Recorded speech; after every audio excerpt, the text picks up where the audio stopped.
Assalamualaikum warahmatullahi wabarakatuh. Salam dan bahagia. Tugas 3.1 A6.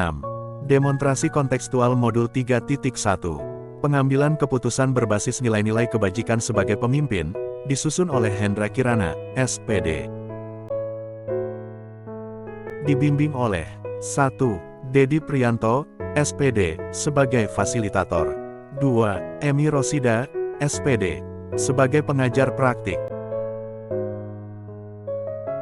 Narasumber wawancara dengan kepala sekolah mengenai paradigma, prinsip, pengambilan dan pengujian keputusan di sekolah yaitu 1.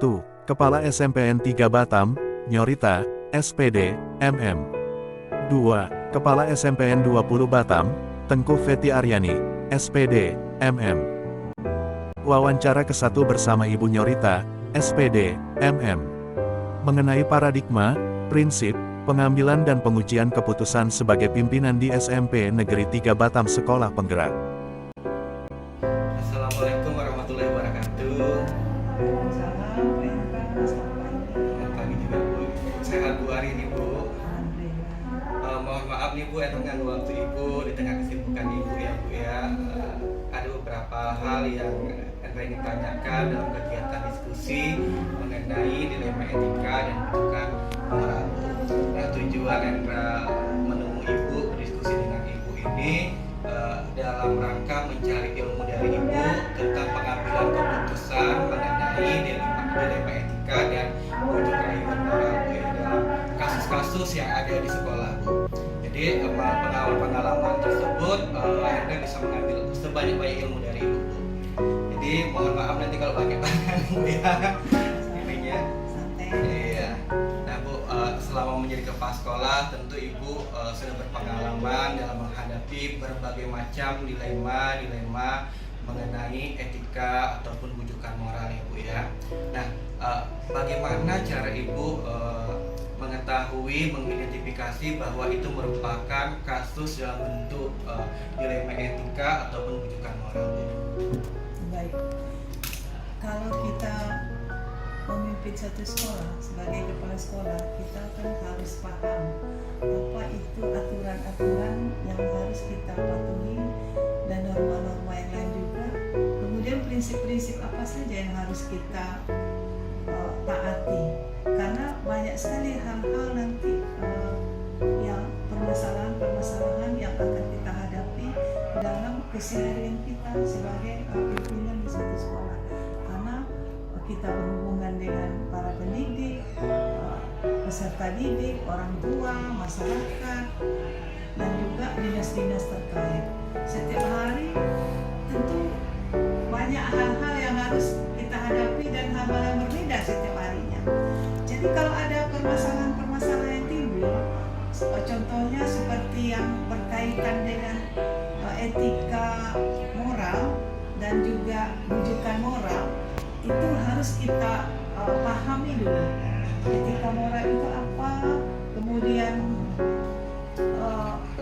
etika moral dan bujukan-bujukan itu seperti apa. Tentu sudah kita telaah dulu dengan yang berkenaan dengan tugas kita sebagai pimpinan dan keputusan apa yang akan kita ambil kalau hal itu terjadi. Tentu kita sudah siap ujungnya apa, dasarnya itu apa, moral itu apa, bujukan itu seperti apa, itu harus kita pahami supaya tidak kabur untuk mengambil suatu keputusan. Jadi kalau hal itu terjadi, kita akan identifikasi datanya seperti apa, kemudian kita pikirkan, kita renungkan sebelum mengambil suatu tindakan atau keputusan. Bisa juga dengan bertanya dengan teman sejawat bagaimana pengalamannya kalau hal itu terjadi di sekolah mereka. Jadi itu adalah sebagai dasar pertimbangan bagi kita supaya bisa mengambil suatu keputusan itu dengan tepat dan dengan kesalahan yang seminimal mungkin kalau sampai itu terjadi di kemudian hari keputusan kita itu. Jadi sebelum mengambil keputusan, pertimbangannya harus matang, kemudian permasalahannya itu harus kita ketahui secara detil, sehingga kita dalam mengambil keputusan menekankan juga kebijaksanaan dan juga logika kita, supaya tidak terjadi nanti penyesalan setelah keputusan itu diambil, sehingga kita bisa menerima segala risiko yang akan kita hadapi kalau kita sudah mengambil suatu keputusan. Oke, baik ya Bu ya. Jadi yang pertama memang langkah pertama Ibu harus tahu dulu apa itu dilema etika, kemudian menunjukkan moral mengenai paradigmanya, prinsipnya ya Bu ya. Setelah itu kita lakukan identifikasi atau telaah menganalisis dari yang Ibu katakan tadi, Ibu sampaikan tadi. Setelah itu bisa mengajak berkolaborasi dengan kasih jawab ya Bu ya, dengan pimpinan yang lainnya mungkin yang yang sudah berpengalaman, sharing berbagi praktik baik ya Bu ya. Jadi cara itu yang Ibu katakan bisa kita mengenal apakah itu termasuk dilema etika ataupun pendidikan moral. Baik Bu, terima kasih Bu. Nah, kadang-kadang Bu dalam menghadapi kasus dilema etika ataupun pendidikan moral ini, tentu Ibu kadang-kadang selalu mendengar pendapat dari berbagai macam pihak. Dua-dua menyatakan bahwa itu benar. Nah, bagaimana Ibu sebagai seorang pimpinan di sekolah itu mengambil keputusan berdasarkan nilai-nilai kebajikan universal untuk menyelesaikan kasus dilema etika ataupun pendidikan moral itu? Seandainya itu terjadi, kita harus melihat faktanya, mencari faktanya, datanya, melihatnya, menelaahnya, kemudian baru memikirkannya. Jadi tidak di dalam hati kita itu tidak ada memihak pada salah satu, tapi berdasarkan kenyataan yang real, apa yang terjadi, dan juga tidak hanya mendengar kata orang. Kita harus melihat sendiri, memikirkan sendiri, dan mengumpulkan data-datanya, baru kita pikirkan untuk mengambil suatu keputusan, supaya tidak terjadi berat sebelah. Jadi keputusan itu harus berdasarkan sesuatu yang nyata, yang ada, bukan abu-abu. Jadi itu harus kita lihat dengan pikiran, dengan hati dan mata kita sendiri, dan juga dengan pertimbangan yang sangat matang, supaya tidak ada pihak yang dirugikan. Oke, baik Bu. Berarti meskipun kasus ini sama-sama benar, pandangan orang ini sama-sama benar, tapi Ibu punya satu keyakinan bahwa saya harus mengetahui fakta-fakta ya Bu ya. Saya harus melihat secara langsung kejadian-kejadian itu, sehingga nanti Ibu sebagai seorang pimpinan itu bisa mengambil keputusan yang terbaik, tidak subjektif, berdasarkan kasus-kasus yang betul-betul real kenyataannya ya Bu ya. Jadi itu luar biasa sekali ya Bu ya. Nah Bu, kira-kira ya Bu, dalam menyelesaikan permasalahan dalam bentuk dilema etika atau pendidikan moral, nah langkah-langkah seperti apa atau prosedur apa yang biasanya Ibu lakukan dalam menyelesaikan permasalahan dilema etika atau pendidikan moral tersebut Bu? Langkah-langkahnya sama aja seperti tadi. Kita kan harus secara umum harus tahu apa itu prinsipnya etika moral dan rujukan moral itu hal yang seperti apa. Setelah kita mengetahui kalau hal-hal itu terjadi dengan kita udah bisa mengidentifikasinya. Kalau ini kejadiannya ya harus seperti ini. Jadi memang kita harus tahu dulu apa itu yang termasuk etika moral atau rujukan moral itu. Sehingga kalau masalah itu datang, kita udah tahu untuk berpijak di situlah keputusan kita ambil harus berpijak kepada prinsip dasar dari etika moral dan rujukan moral itu berdasarkan norma-norma yang kita yakini untuk mengambil suatu keputusan, dan juga apa aturan-aturan yang ada yang tidak boleh kita langgar sebagai seorang ASN ya, yang tidak boleh kita langgar. Jadi dengan melihat memahami prinsip-prinsip itu, sehingga keputusan bisa kita ambil tepat sasaran dan tidak ngambang dan tidak kacau gitu. Jadi harus ada dasarnya untuk mengambil satu keputusan. Berarti memang kita harus memahami dulu apa pada dasarnya etika itu, kemudian paradigmanya, prinsipnya bagaimana, ditelaah lagi ya Bu ya, seperti yang Bu sampaikan tadi. Nah Bu, selain itu ya Bu, saya mau tanya lagi nih Bu ya, solusi efektif apa yang bisa Ibu lakukan dalam menghadapi, menyelesaikan setiap permasalahan yang muncul dalam bentuk dilema etika ataupun rujukan moral ini Bu? solusi-solusi yang terbaik yang pernah ibu lakukan itu? Solusinya kita ini kan makhluk sosial, punya teman, punya guru, ada orang tua, selalu berkolaborasi, selalu berbincang-bincang, dan selalu juga mendengar pengalaman-pengalaman dari sekolah lain seperti apa.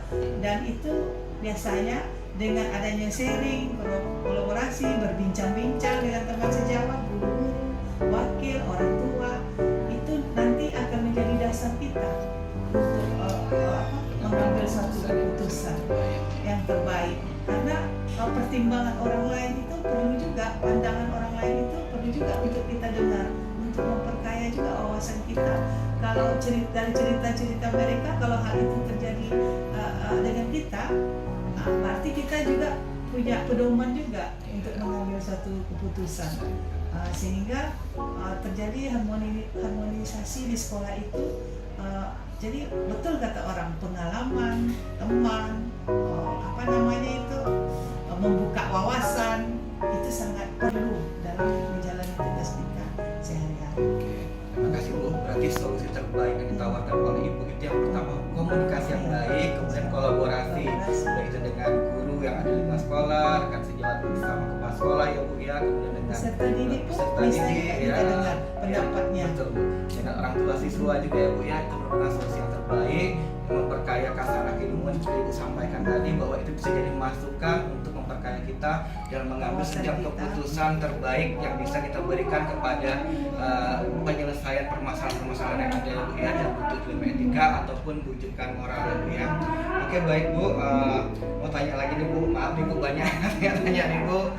Nah kira-kira selama Ibu melaksanakan kegiatan kepemimpinan sebagai seorang kepala sekolah dan menghadapi dilema etika ataupun rujukan moral, tantangan seperti apa atau hambatan seperti apa yang pernah Ibu rasakan? Apakah itu mempengaruhi kehidupan Ibu? Sebenarnya kalau dianggap tantangan ya, kalau kita anggap tantangan itu banyak tantangan. Misalnya ada rasa tak enak dengan atasan, dengan teman dekat, dengan padahal kadang itu melanggar aturan. Tapi bagaimanapun kita harus tahu prinsip yang benar. Jadi kalau itu perlu kita tolak, akan kita tolak kalau itu melanggar prinsip. Jadi harus ada rambu-rambu yang jelas dalam setiap mengambil keputusan. Ya, kita harus berpedoman pada prinsip dan aturan yang sesuai. Jadi kalau itu kita tak enak ada pimpinan segala macam, jadi keputusan itu bukan berdasarkan kepentingan, tapi berdasarkan prinsip yang ada dan aturan yang ada. Jadi itu memang gak enak karena itu tantangannya, tapi harus kita sampaikan. Karena apa? Kita harus bertindak berdasarkan prinsip dan aturan yang benar. Jadi tantangan yang paling dilematis biasanya ini terhadap kedua belah pihak, pasti ada satu-satu yang kita pasti tidak nyaman ya Bu ya. Tapi itu tetap harus dilaksanakan berdasarkan keyakinan, prinsip dan kebenaran yang ada ya Bu ya. Oke Bu, baik Bu. Nah kemudian Bu, saya mau tanya lagi nih Bu. Nah adakah faktor-faktor yang membantu Ibu dalam menyelesaikan permasalahan dalam bentuk etika moral atau rujukan moral ini yang bisa menyegerakan bahwa masalah-masalah dalam bentuk dilema etika atau rujukan moral ini selesai dengan baik, dengan tanpa memihak sebelah pihak ya Bu ya, merupakan keputusan yang paling terbaik itu Bu. Ada nggak yang bisa membantu Ibu dalam menyelesaikan permasalahan itu? Kalau dalam menyelesaikan setiap masalah, kita harus berpikiran itu harus jernih, hati harus jernih. Kemudian dengan pengalaman, dengan kita berkolaborasi dengan teman-teman, juga dengan selalu mengembangkan wawasan kita, kemudian selalu melihat setiap permasalahan selama kita bertugas, kan sudah banyak permasalahan-permasalahan yang kita dengar dan kita lihat, itu jadi pengalaman dan pedoman kita supaya kita nanti kalau hal-hal yang sama terjadi dengan kita udah tahu apa akibat kalau kita begini dan apa akibat kalau kita seperti ini. Jadi juga kita juga dengan keyakinan kita meminta juga kepada Tuhan biar kita selalu bisa selalu menjadi orang yang bijaksana dan tidak terbujuk oleh hal-hal yang tidak sesuai dengan aturan.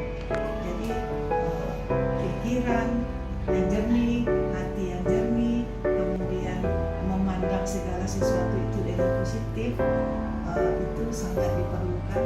Juga mendengarkan juga pendapat orang lain dan selalu belajar di dalam hidup kita ini.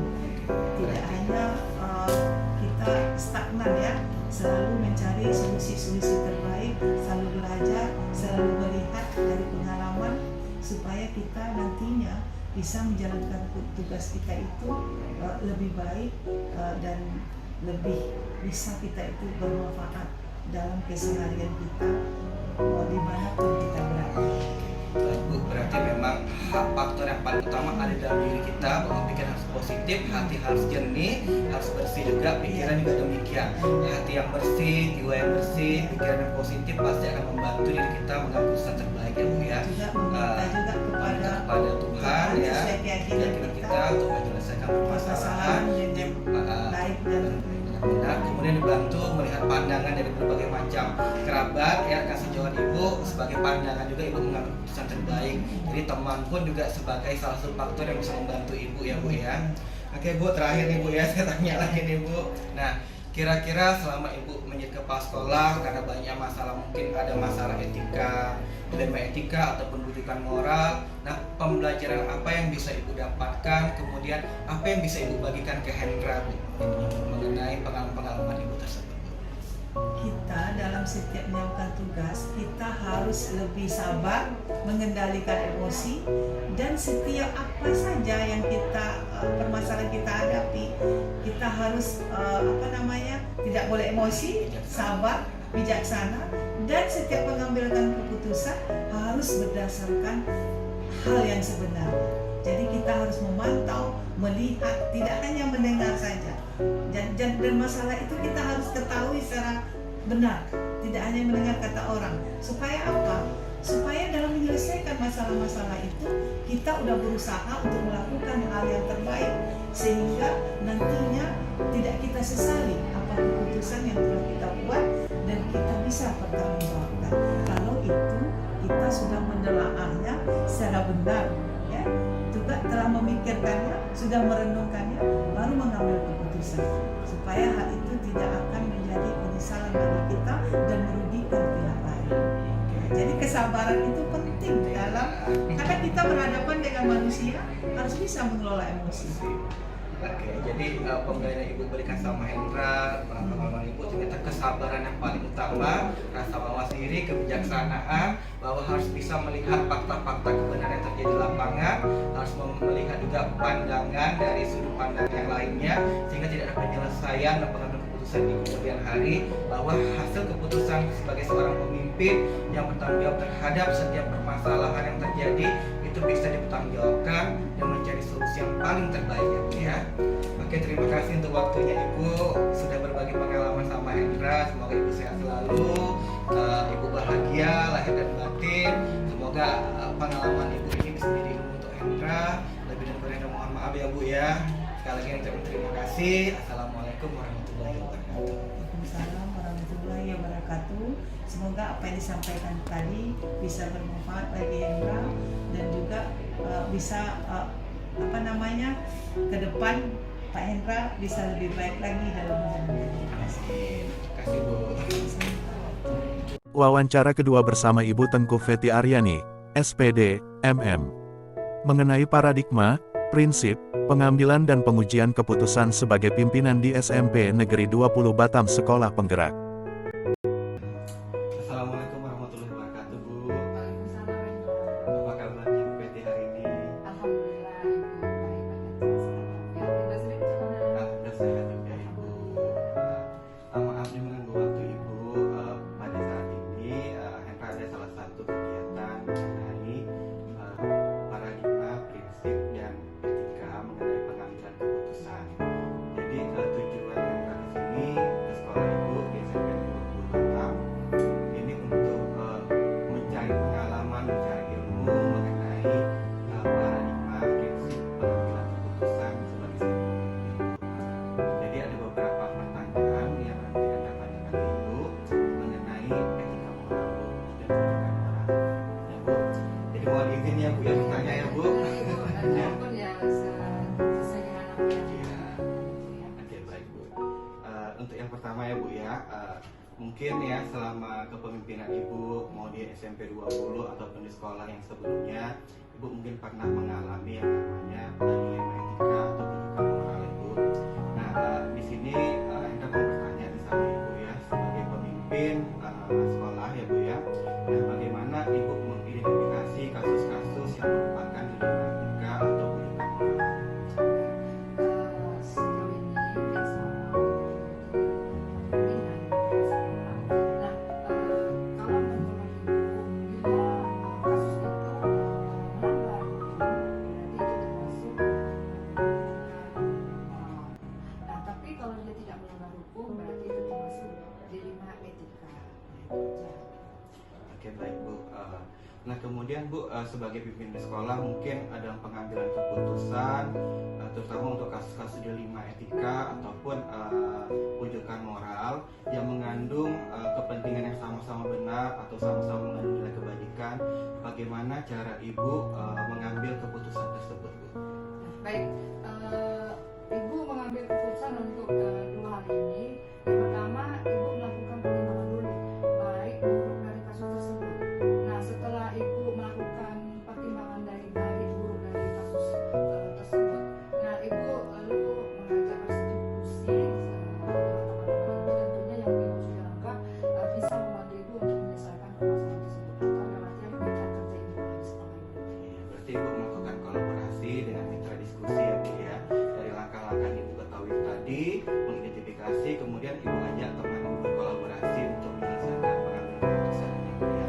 Oke Bu, nah kemudian Bu, bagaimana langkah-langkah atau prosedur seperti apa yang biasanya Ibu lakukan selama ini dalam kepemimpinan untuk menyelesaikan permasalahan atau kasus-kasus dilema etika atau pendidikan moral ini Bu?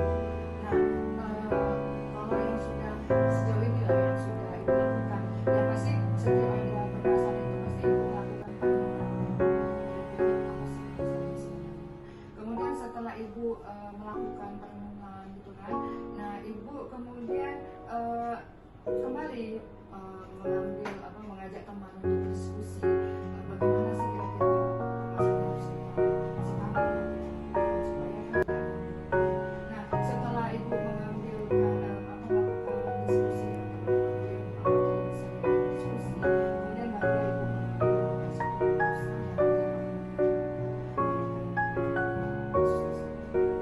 Berarti Ibu melakukan refleksi atau merenung diri ya Bu ya dalam mengambil kebijakan, kemudian setelah itu melakukan diskusi kembali dengan rekan-rekan yang memang sesuai dengan porsi tempatnya Bu ya.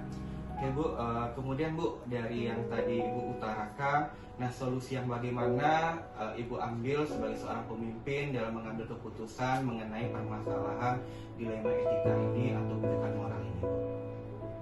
solusi yang mengambil tentunya ibu melakukan tadi pertimbangan dulu. Nah, buruk baik apakah yang harus kita lakukan, jadi sudah sesuai. Kira-kira ada tak pihak-pihak yang merasa rasanya dirugikan atau apa namanya itu merasa diistimewakan dari keputusan yang sudah kita ambil tadi. Berarti memang solusinya memang harus mencari nilai yang paling benar ya Bu ya. Jadi dua-duanya menguntungkan, tidak merugikan salah satunya. Jadi ada tindakan solutif yang memang betul-betul menyenangkan semua orang kalau bisa ya Bu ya. Akhirnya Bu ya. Oke Bu, nah kemudian selama Ibu mengambil solusi tersebut ya, mengatasi permasalahan dalam etika moral atau pendidikan moral tersebut. Nah kira-kira apa yang Ibu lakukan ya dalam menghadapi tantangan yang mungkin nanti mengatasi solusi-solusi yang Ibu tawarkan tadi ataupun hambatan-hambatan yang Ibu dalam menyelesaikan masalah dalam bentuk dilema etika atau pendidikan moral. Tantangan atau hambatan apa yang hadir ketika Ibu menyelesaikan permasalahan atau dalam pengambilan keputusan etika moral? Yang pasti tantangan itu tantangan batin yang kami kira-kira ini sudah tepat atau belum saya lakukan, ya kan? Itu pasti itu tantangan batin karena kita kan pengen melakukan sesuatu itu atau mengambil satu keputusan itu yang seadil-adilnya. Tadi seperti tidak ada pihak yang kita rugikan ataupun ada pihak yang merasa ini suatu betul-betul apa namanya itu ini dia merasa terpojok dengan keputusan yang sudah diambil. Tantangan batin ini memang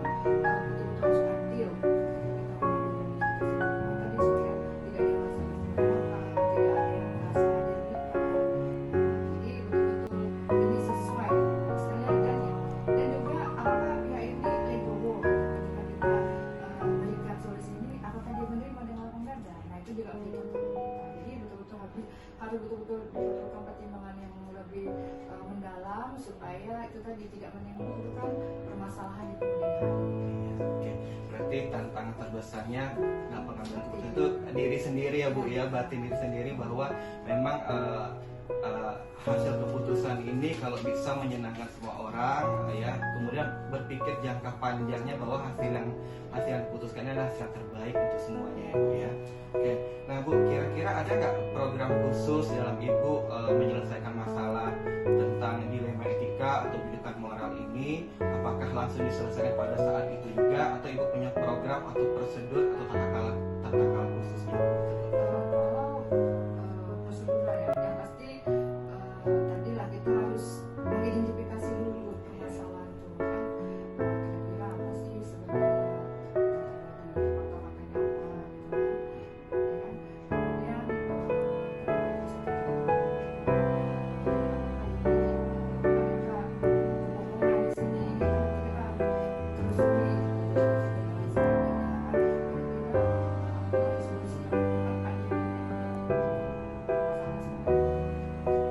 Berarti Ibu bisa mengambil kebijakan khusus Ibu dari identifikasi dulu ya Bu ya.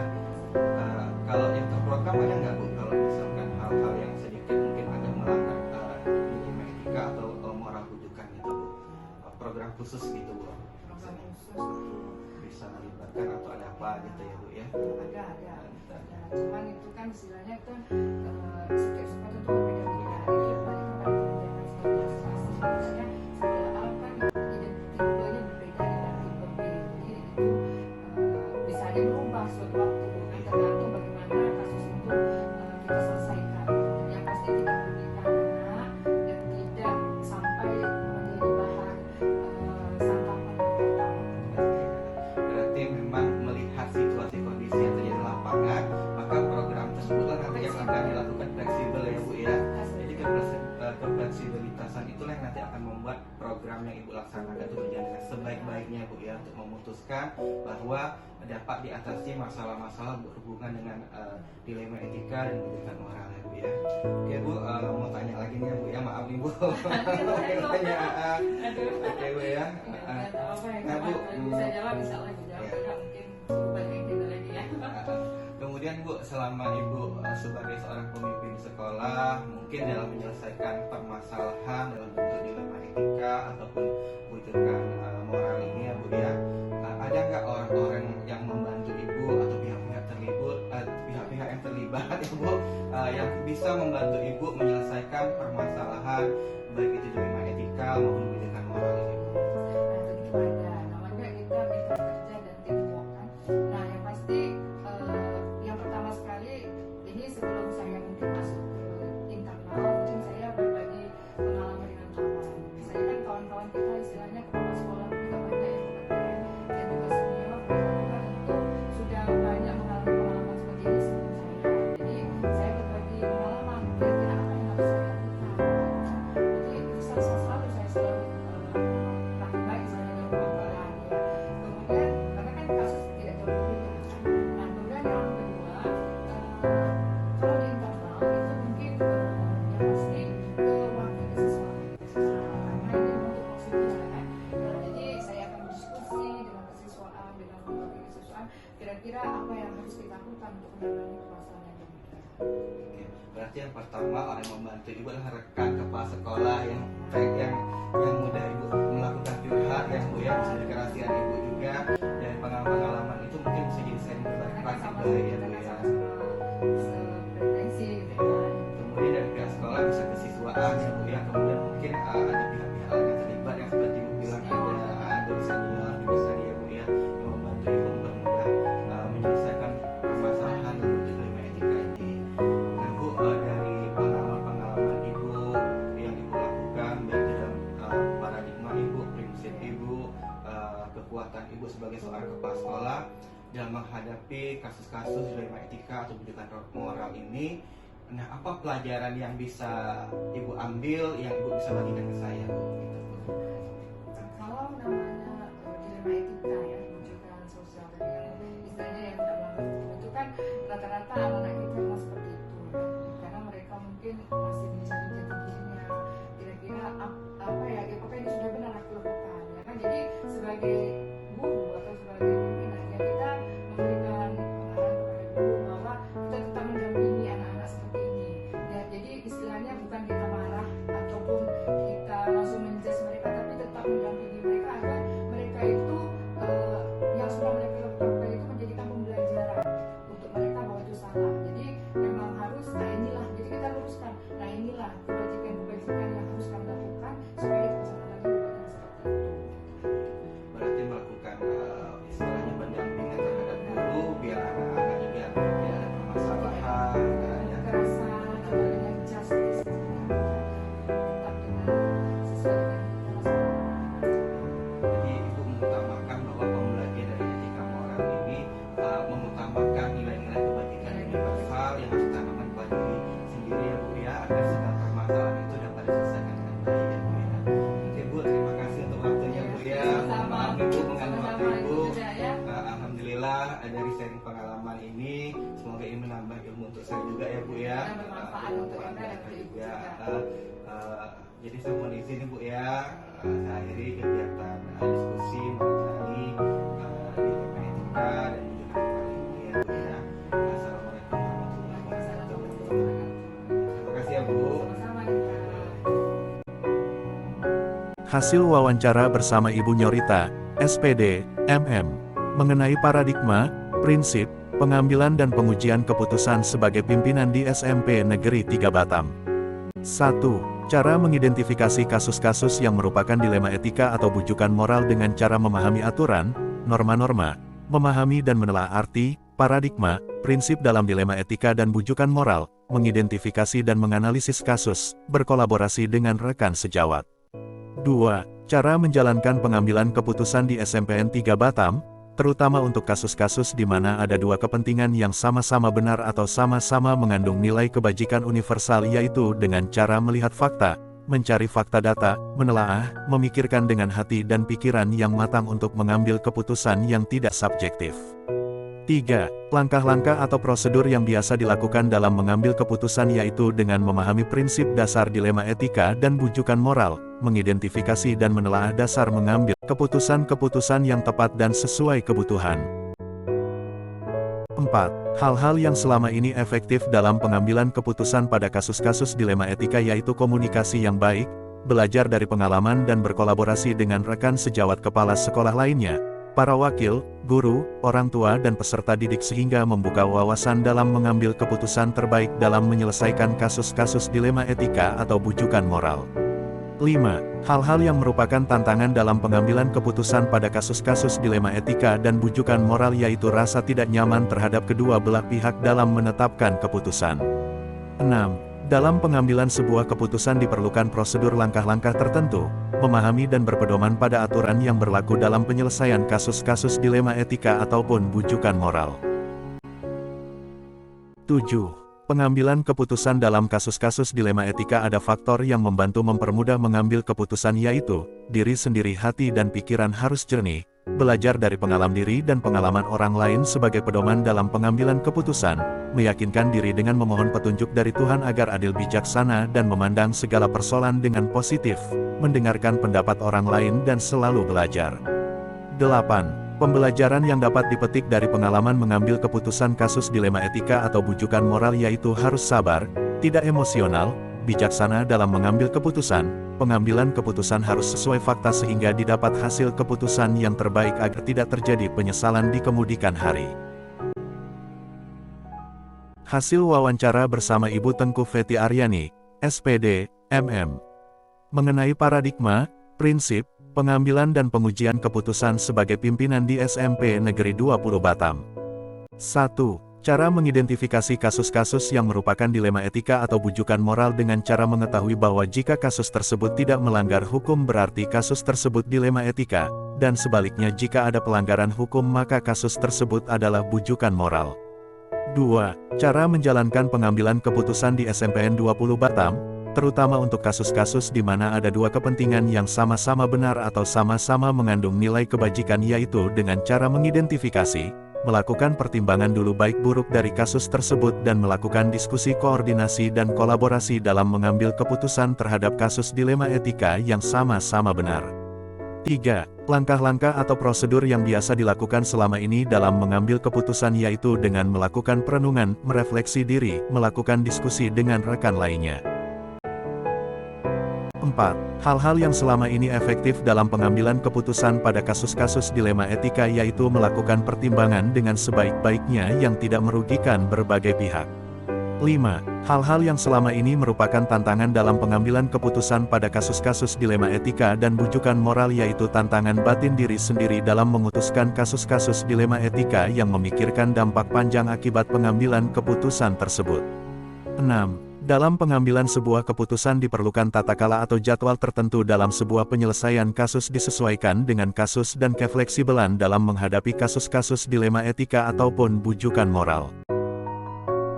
7. Pengambilan keputusan dalam kasus-kasus dilema etika ada faktor eksternal yang membantu mempermudah mengambil keputusan seperti diskusi dengan rekan kepala sekolah lainnya yang senior dan dapat dipercaya. Dan faktor internal yang membantu mengambil keputusan yaitu teamwork seperti wakil kesiswaan dan guru senior. 8. Pembelajaran yang dapat dipetik dari pengalaman mengambil keputusan kasus dilema etika atau bujukan moral yaitu mengedepankan nilai-nilai kebajikan universal dalam menyelesaikan kasus-kasus dilema etika ataupun bujukan moral.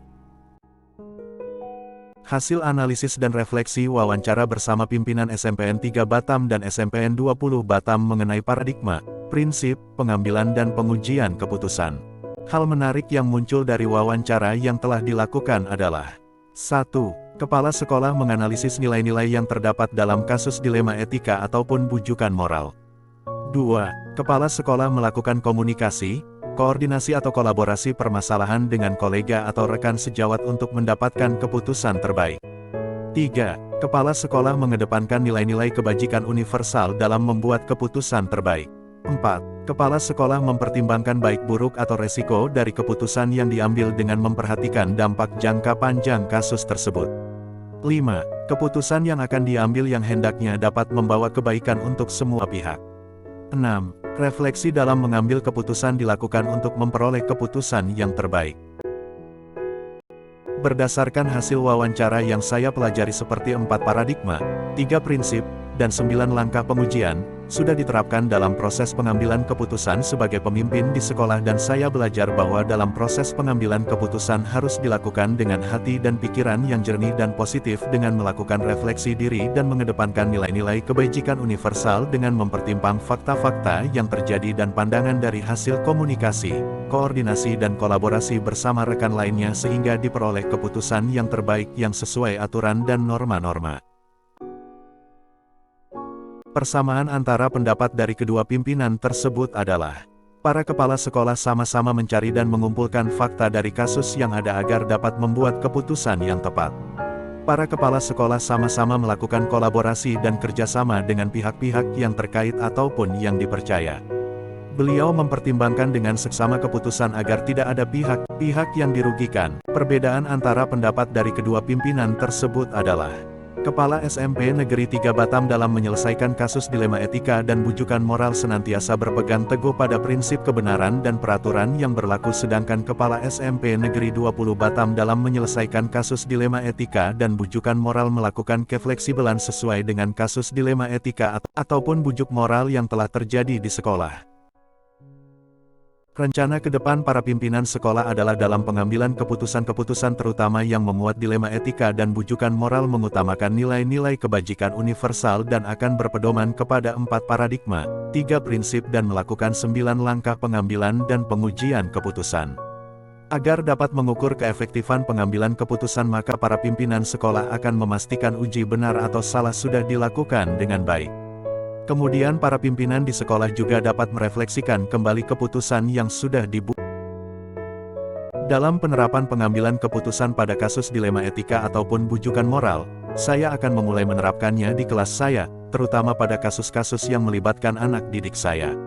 Selanjutnya saya akan berusaha dalam membantu pengambilan keputusan terhadap kasus-kasus dilema etika dan bujukan moral yang terjadi di sekolah jika diminta pandangan pendapat oleh rekan guru maupun pimpinan baik permasalahan dalam pekerjaan maupun permasalah dengan rekan sejawat. Saya akan segera menerapkan pengambilan keputusan dalam menyelesaikan kasus dilema etika ataupun bujukan moral berpedoman dengan 3 prinsip, 4 paradigma dan 9 langkah. Mari belajar, bergerak, berkolaborasi bermakna dan bermanfaat untuk kemajuan pendidikan Indonesia. Terima kasih. Salam dan bahagia.